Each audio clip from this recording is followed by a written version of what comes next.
مرنے کے بعد بندہ کہے گا اے اللہ دوبارہ بھیج دے، مجھے تو پتہ ہی نہیں تھا میں اتنا جلدی مر جاؤں گا، ہیں میں اب روزہ بھی رکھوں گا، میں صدقہ بھی دوں گا، میں نمازیں بھی پڑھوں گا، اے اللہ ایک موقع دے دے۔ اس کے بعد کوئی موقع نہیں ملے گا۔ ہیں اعلیٰ حضرت لکھتے ہیں نا، اترتے چاند ڈھلتی چاندنی جو ہو سکے کر لے، اندھیرا پاک آتا ہے یہ 2 دن کی اجالی ہے۔ ارے یہ بھیڑیوں کا بن ہے اور شام آ گئی سر پر، کہاں سویا مسافر ہائے کتنا لا ابالی ہے۔ اندھیرا گھر اکیلی جان دم گھٹتا دل اکتا تا، خدا کو یاد کر پیارے وہ ساتھ آنے والی ہے۔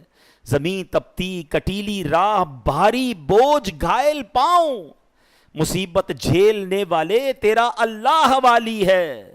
نہ چونکا دن ہے ڈھلنے پر تیری منزل ہوئی کھوٹی، ارے او جانے والے نیند یہ کب کی نکالی ہے۔ ہم سب دنیا میں جانے کے لیے آئے۔ میں نیو کراچی میں گیا، میرا بیان تھا وہاں پر۔ بیان کے بعد مجھے لوگوں نے کہا کہ پاس ہی ایک گھر ہے اور وہاں بڑی جوان موت ہوئی ہے، والد صاحب کو صبر ہی نہیں آ رہا ہے، آپ تھوڑی دیر کے لیے چلیں دعا کر دیں گے ان کو کچھ تسلی ہو جائے گی۔ یقین کریں اس وقت میں آپ سے بات کر رہا ہوں نا، اس نوجوان کا چہرہ میری آنکھوں میں گھوم رہا ہے۔ پتہ ہے اس کی عمر کتنی تھی؟ وہ 20 سال کا بھی نہیں ہوا تھا، 19 سال اور چند مہینے کا وہ نوجوان تھا جس کا انتقال ہوا۔ اس کے والد بھی موجود تھے، اس کے دادا بھی موجود تھے۔ میں اس گھر میں ملنے گیا، آپ یقین کریں جو ان کی کیفیت تھی، پتہ وہ کیا کہتے تھے؟ میں نے کہا کیسے انتقال ہوا؟ وہ کہتے یہ نوجوان صرف 2 دن پہلے بیمار ہوا، بخار ہوا۔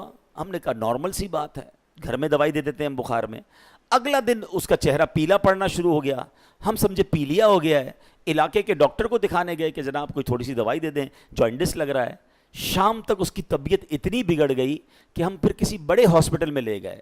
ہاسپٹل والوں نے کہا طبیعت سیریس ہے، راتوں رات اس کو ہاسپٹل میں ایڈمٹ کیا اور اگلے دن اس کا وصال ہو گیا۔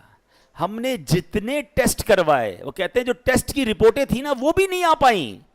بندے کے انتقال کے 3 دن بعد ٹیسٹ کی رپورٹیں آ رہی ہیں کہ بلڈ میں یہ پرابلم ہے، وہ یعنی اتنا بھی ٹائم نہیں ملا ہمیں کہ ہم اس کی ڈائگنوز کر سکتے کہ اس کو پرابلم کیا تھا۔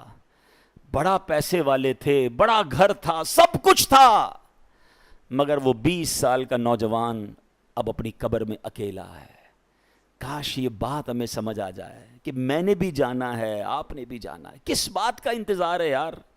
ہمیں کیوں لگ رہا ہے کہ ابھی بہت باقی ہے؟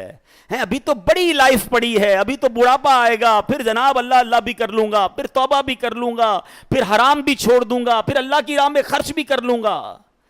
دادا موجود ہے، پوتا قبر میں ہے۔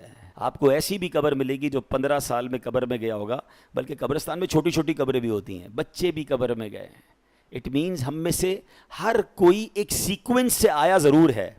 میرے دادا پہلے آئے، آپ کے بھی پہلے دادا آئے، پھر والد آئے، پھر آپ آئے، پھر آپ کے بچے، پھر ان کے بچے۔ یہ ایک سیکوینس ہے، ایک ترتیب ہے۔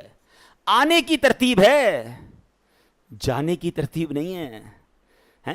پہلے کوئی بھی جا سکتا ہے، تو پھر کیوں تیاری نہیں کر رہے؟ یہی تو قرآن کہہ رہا ہے کہ بندہ مرنے کے بعد کہے گا یا اللہ مجھے مہلت کیوں نہ دی، میں نیک کام کرتا، میں تیری راہ میں خرچ کرتا۔ موت مہلت دے کر نہیں آتی ہے۔